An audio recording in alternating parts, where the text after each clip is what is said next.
La concentration de dioxyde de carbone dans l'atmosphère s'est accrue de 30% depuis l'avènement de la révolution industrielle. Le réchauffement de notre planète est très étroitement lié à cette augmentation.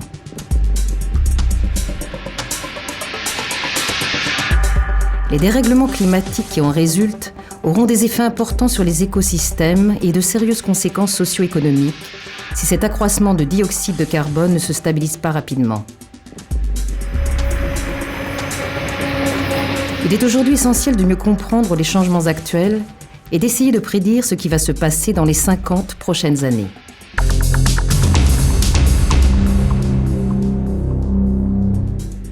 Voilà le défi que tentent de relever des chercheurs de plus de 20 pays. Ils rassemblent leurs efforts et leurs expertises au sein du réseau Eure-Océan.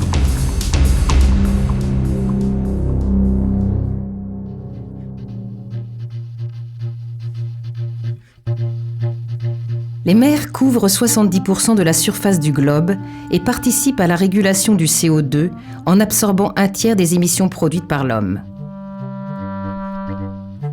Même si certains scientifiques commencent à craindre que la capacité de l'océan austral à absorber du dioxyde de carbone ne soit pas aussi importante que prévu, l'océan mondial peut encore, théoriquement, absorber et stocker du CO2 atmosphérique. Pourrions-nous alors le manipuler pour essayer d'augmenter ce stockage ?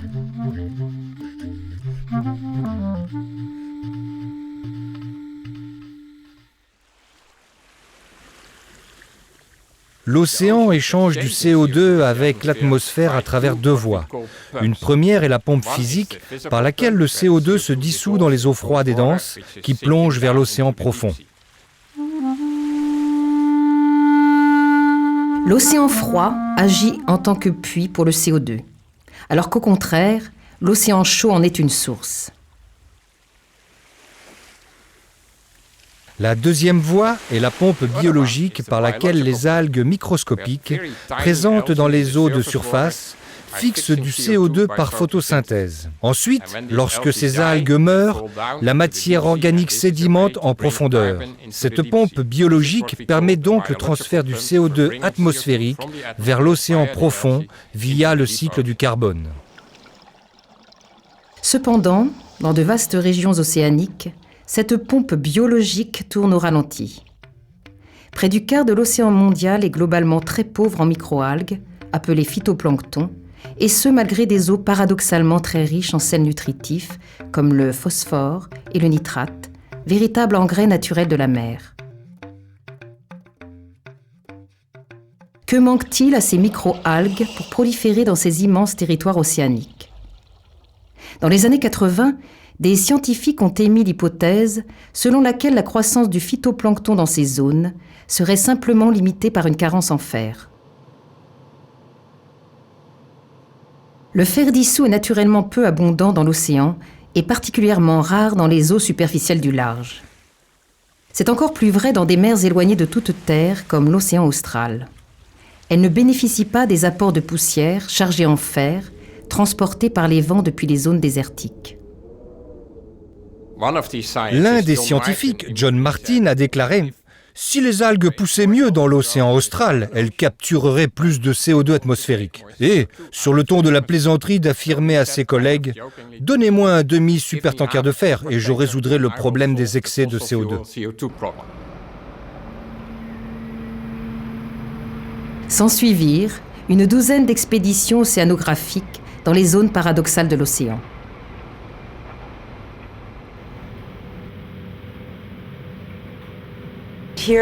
Ici, à La Vie, on a réalisé 2 missions de ce type, une en 2000 et une en 2002.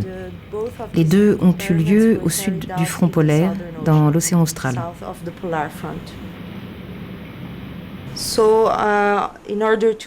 Pour fertiliser, à partir du bateau, nous prenons des sacs remplis de sulfate de fer en poudre et nous les mélangeons avec de l'eau de mer et de l'acide pour faciliter la dissolution.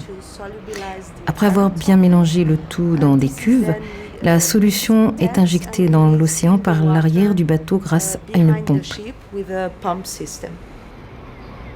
À chaque expérience, les scientifiques ont fertilisé 50 à 100 km² d'eau de surface et ont ensuite pu suivre la réponse du phytoplancton et de façon plus générale, celle de la pompe biologique. L'ajout de fer stimule effectivement la photosynthèse du phytoplancton et provoque une capture spectaculaire du CO2 atmosphérique.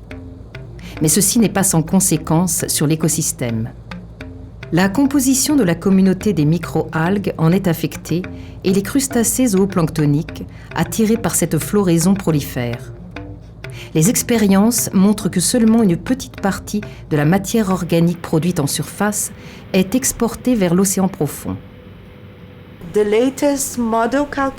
Les modèles numériques basés sur les dernières expériences de fertilisation artificielle en fer confirment que celle-ci ne constitue pas un mécanisme très efficace pour séquestrer le CO2 atmosphérique.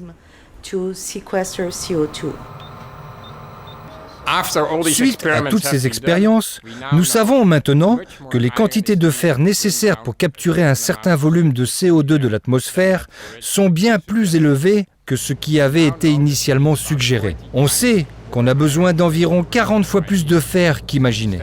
Donc, en fait, au lieu d'un demi-supertanker de fer, on aurait besoin de près de 20 supertankers par an pour résoudre le problème de nos excès de CO2.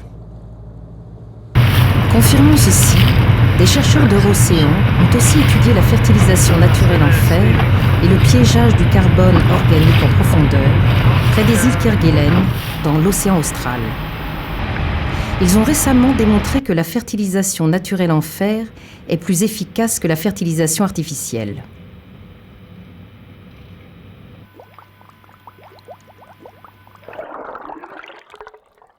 Semer du fer dans l'océan pour refroidir la Terre semble finalement peu opérationnel à grande échelle. Cependant, certains scientifiques pensent que cette méthode pourrait être appliquée localement. De toute évidence, il reste des choses à dire sur les effets de la fertilisation artificielle des océans. Beaucoup d'arguments doivent encore être évalués avant d'établir des conclusions définitives. Aussi, des recherches se poursuivent pour mieux comprendre les processus de production et d'exportation de matières organiques et pour établir les conséquences de telles manipulations sur les chaînes alimentaires.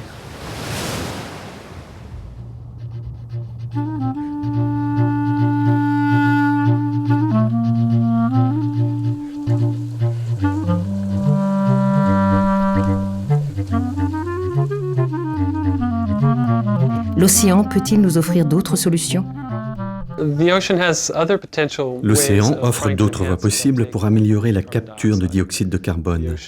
Il a déjà été proposé de se servir de la physique de l'océan et de sa circulation pour enfouir du CO2 dans l'océan profond et ainsi l'isoler de l'atmosphère.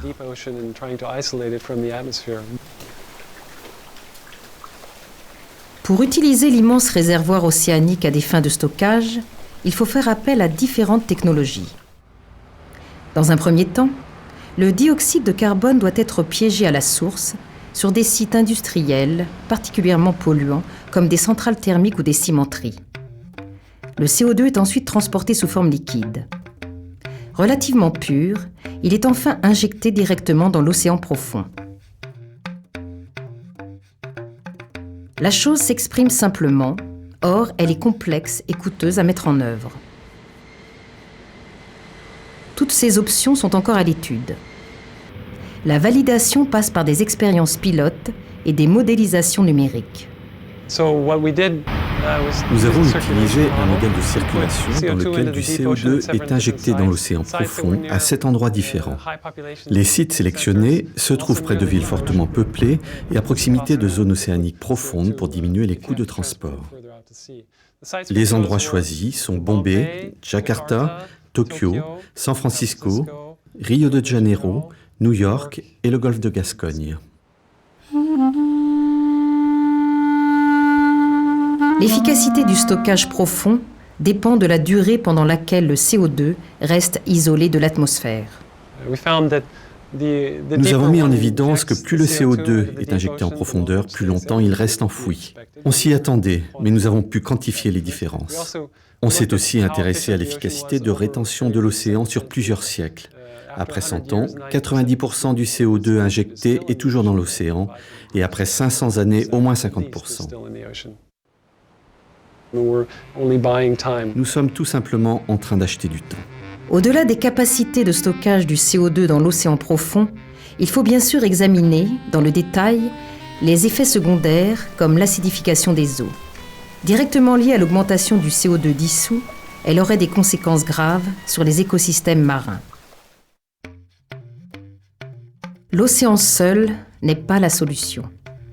Plusieurs industriels s'intéressent et expérimentent désormais des stockages géologiques terrestres.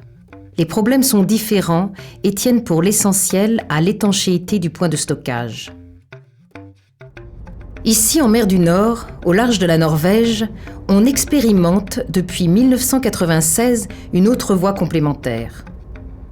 Le CO2 est séparé du gaz naturel, puis réinjecté sous les fonds marins. Les sédiments et la masse d'eau garantissent une sécurité de stockage sur le long terme.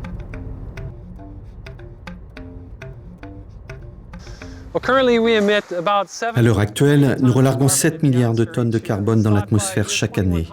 On pense émettre vers 2100 2 à 3 fois cette quantité. Si nous voulons stabiliser le CO2 atmosphérique à un niveau raisonnable, tel que 2 fois le niveau naturel, on doit réfléchir à la façon de réduire la différence entre ces deux courbes. Nous ne pourrons pas y parvenir d'une seule manière, nous devons penser à des solutions multiples.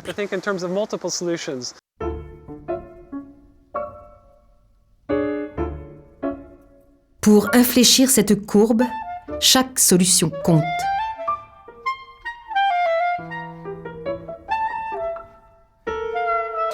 Nous sommes en train de transformer notre planète. Mais ce sont nos enfants et petits-enfants qui vont subir les conséquences de ce que nous faisons aujourd'hui. Et cela aussi, nous devons bien le garder à l'esprit.